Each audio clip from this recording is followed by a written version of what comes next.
All welcome back to നില diaries. അപ്പോൾ ഇന്നത്തെ വീഡിയോ എൻ്റെ കസിൻ്റെ മോന് ബാസിത്തിൻ്റെ കല്യാണത്തിൻ്റെ വിശേഷങ്ങളാണ് കേട്ടോ. ഇന്ന് മെഹന്തി ഡേ ആണ്. ബീനാച്ചിൻ്റെ വീട്ടിൽ വെച്ചിട്ടാണ് ബാസിത്തിനെ മെഹന്തിക്ക് കൂട്ടിക്കൊണ്ടുവരുന്നത്. അപ്പോൾ നമ്മളെല്ലാവരും ആദ്യം ബീനാച്ചിൻ്റെ വീട്ടിലാണ് നിന്നത്. എൻ്റെ ഉപ്പാൻ്റെ സിസ്റ്ററിൻ്റെ മോനാണ് കേട്ടോ ബാസിത്തിൻ്റെ ഉപ്പ. അപ്പോൾ എല്ലാവരും റെഡിയായി. ഇനി ബിനാച്ചിൻ്റെ വീട്ടിൽ നിന്ന് ബാസിത്തിൻ്റെ വീട്ടിലേക്ക് നമ്മളിപ്പം മെഹന്തിക്ക് കൊണ്ടുപോകും. രണ്ട് വീടും അടുത്തടുത്താണ്. അതൊരു ചടങ്ങല്ലേ ഉപ്പാൻ്റെ പെങ്ങളെ വീട്ടിൽ നിന്ന് മെഹന്തിക്ക് കൊണ്ടുപോവുക. സാധാരണ പെൺകുട്ടികളാണ് അങ്ങനെ കൊണ്ടുപോവുക. പക്ഷേ ഇതൊരു അവർക്ക് എല്ലാവർക്കും കൂടിയുള്ളൊരു മോനാണ്. അപ്പോൾ ഇന്ന് വെറൈറ്റിക്ക് വേണ്ടിയിട്ടാണ് മെഹന്തിക്ക് ഇവിടെ നിന്ന് കൊണ്ടുപോകുന്നത്.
പിന്നെ ഞങ്ങൾക്ക് ഉന്നക്കായും സമൂസയും ചട്ടിപ്പത്തിരി അങ്ങനെ എല്ലാതരം സ്നാക്സുള്ള ചായയൊക്കെ ഉണ്ടായിരുന്നു. അതൊക്കെ കുടിച്ചതിന് ശേഷം പിന്നെ ഇവിടെ ചെറിയൊരു ഗാനമേളയൊക്കെ ഉണ്ടായിരുന്നു. അതിന് ശേഷമാണ് മെഹന്തി ഇടൽ.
Bye.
അങ്ങനെ മെഹന്തിയൊക്കെ കഴിഞ്ഞു. അതിനുശേഷം ഉമ്മാൻ്റെ ആൾക്കാരും ഉപ്പാൻ്റെ ആൾക്കാരൊക്കെ നടത്തുന്ന ഡാൻസും പ്രോഗ്രാമും പിന്നെ ബാസിത്തിൻ്റെ ഫ്രണ്ട്സുകളുടെ സർപ്രൈസ് ഡാൻസും ഒക്കെ ആയിട്ട് പരിപാടിയാണ് ഇനി.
നിക്കാഹ് ഡേ ആണ്. പെണ്ണിൻ്റെ വീട്ടിൽ വെച്ചിട്ടാണ് നിക്കാഹ് നടക്കുന്നത്. ഇനി നമുക്ക് ഇന്ന് നിക്കാഹിൻ്റെ വിശേഷങ്ങളൊക്കെ കാണാം.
കഴിഞ്ഞു. അതിനുശേഷം ഫുഡായിരുന്നു. ഇന്ന് ഞങ്ങൾക്ക് ഇവിടെ സൽക്കാരം കൂടിയായിരുന്നു.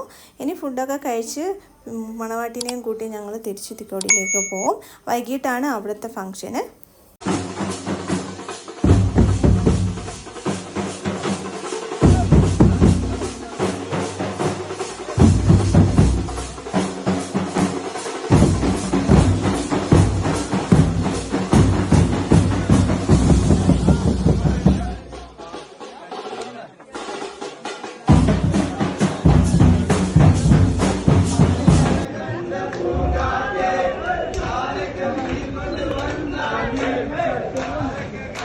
വൈകിട്ട് 4 മണി മുതൽ ഇവിടുത്തെ റിസപ്ഷൻ തുടങ്ങി. പിന്നെ ഇന്നത്തേക്കുള്ള ബ്രൗണി ഇത്താത്തയാണ് കേട്ടോ ഉണ്ടാക്കിയത്. 35 കിലോ ബ്രൗണി ഉണ്ടാക്കിയിട്ടുണ്ട്. പിന്നെ ഞാൻ എപ്പോഴും പറയാറില്ലേ, സിലാസ് ബേക്ക് ആൻഡ് കേക്ക്. कुछ भी नहीं है तेरे कदमों से आगे, कदमों से आगे, कदमों से आगे. आँखों पे मोहब्बत लिख दे, सांसों पे मोहब्बत लिख दे, होठों पे मोहब्बत लिख दे, कहता है दिल दीवाना. उंगली पकड़ के तूने चलना सिखाया था ना, दहलीज ऊंची है ये पार करा दे. बाबा मैं तेरी मलिका, टुकड़ा हूँ तेरे दिल का, एक बार फिर से दहलीज पार करा दे. इतने दिल में जिया प्यार जिया, अब तो जीना है तेरे लिए. देखा तेनों पहली पहली बार वे, होने लगा दिल बेकरार वे. रब्बा मैनू की हो गया दिल जानिए. അപ്പോൾ ഇതൊക്കെയാണ് ഇന്നത്തെ കല്യാണ വിശേഷങ്ങൾ. അപ്പോൾ എല്ലാവർക്കും ഇഷ്ടപ്പെട്ടെന്ന് കരുതുന്നു. ഇഷ്ടപ്പെട്ടാൽ ലൈക്ക് ചെയ്യുക, കമൻറ്റ് ചെയ്യുക, ഷെയർ ചെയ്യുക. പിന്നെ എൻ്റെ ചാനൽ ഇതുവരെ സബ്സ്ക്രൈബ് ചെയ്യാത്തവരുണ്ടെങ്കിൽ സബ്സ്ക്രൈബ് ചെയ്യുക. പിന്നെ ബെല്ലൈക്കൺ പ്രസ് ചെയ്യാൻ മറക്കല്ലേ. ബെല്ലൈക്കൺ പ്രസ് ചെയ്താലേ ഞാൻ അടുത്തിടുന്ന വീഡിയോസിൻ്റെ നോട്ടിഫിക്കേഷൻ കിട്ടും. അപ്പോൾ അടുത്ത വീഡിയോ കാണുന്നവരെ എല്ലാവർക്കും ബൈ.